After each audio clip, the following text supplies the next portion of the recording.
YouTube, it's Kathy, and this is my May 2026 reading wrap-up. If you're not already aware, I do weekly entertainment wrap-ups of everything I read, watch, and listen to, but today we're just talking about the books.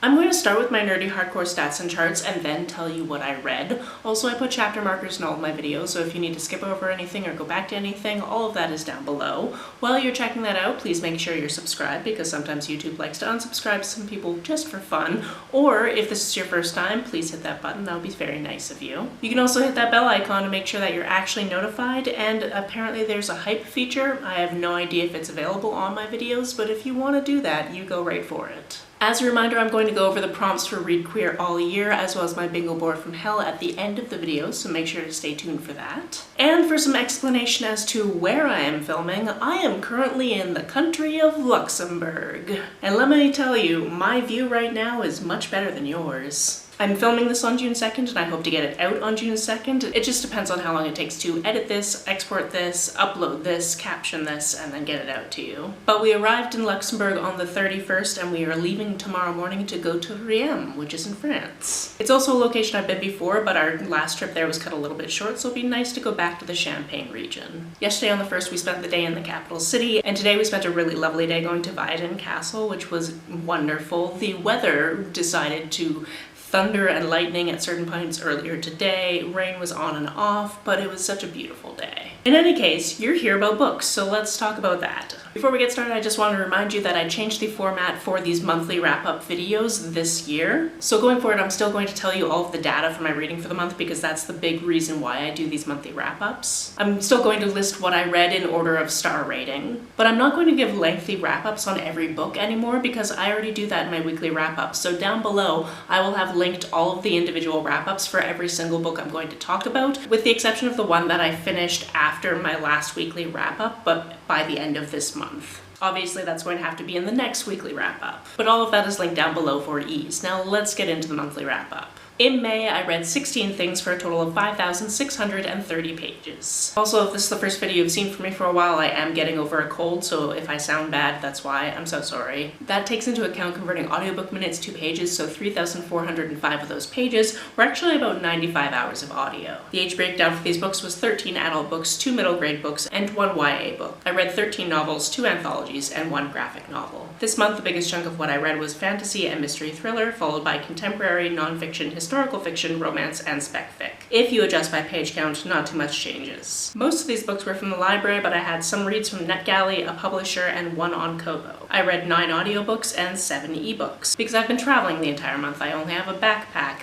Books are heavy. An equal amount of my books were in the 200 to 299 and 400 to 499 page range, and the majority were published this decade. I had a decent split when it came to the author genders, and the protagonists were all over the place. In terms of setting, over half were set in either the US or other worlds, but I also had reads set in Egypt, Germany, India, and the UK. In terms of diversity of subject matter, most were at least queer, many were intersectional, and 1 focused on religion. In terms of star ratings, this month I had 4 3.5 star reads, 6 4-star reads, 4 4.5 star reads, and 2 5-star reads. Let's start with the lowest rated read and work our way up to the highest, shall we? And again, just to reiterate, I'm not going to go on and on about these. I'm going to give you just a taste of what they were and move on because I've talked about most of these before.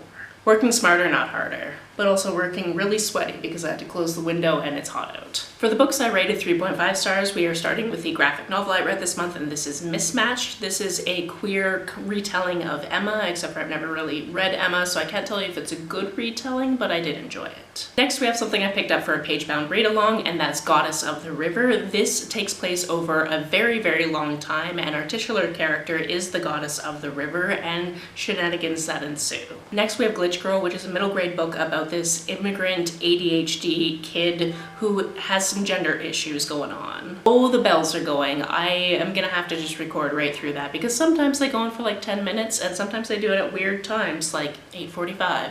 And finally, for this category, we have Marooned, which is basically Queer Survivor. On to my 4-star reads, the first one being The Devouring Wolf. This is the first of a series. I would love to read the rest of the books in this series because I tore right through this one. This is another middle grade book, and this has to do with characters who are werewolves. Next we have The Tainted Cup, which is the beginning of a fantasy mystery series. We have this character who basically has this talent that has been given to him, where he basically works for this person who solves mysteries, and he goes into different scenes and he can remember everything about the scene right down to all of the fine details. The magic in this was cool, the world building was cool, I'm intrigued. Kathy from editing here. I missed a book when I was doing this, so we gotta talk about it now. That's Puck by Samantha Allen. This comes out this week. This is a very loose reimagining of A Midsummer Night's Dream, where Puck actually works as somebody who works behind the scenes of a reality show, a really trashy one, but they're on vacation and they're trying to get their friends who should be getting married to get married instead of the people that are actually getting married. Next we have an arc, and that's the Disaster Gay Detective Agency. This is about a group of queer friends trying to solve a mystery, and it goes disastrously, as the title would imply.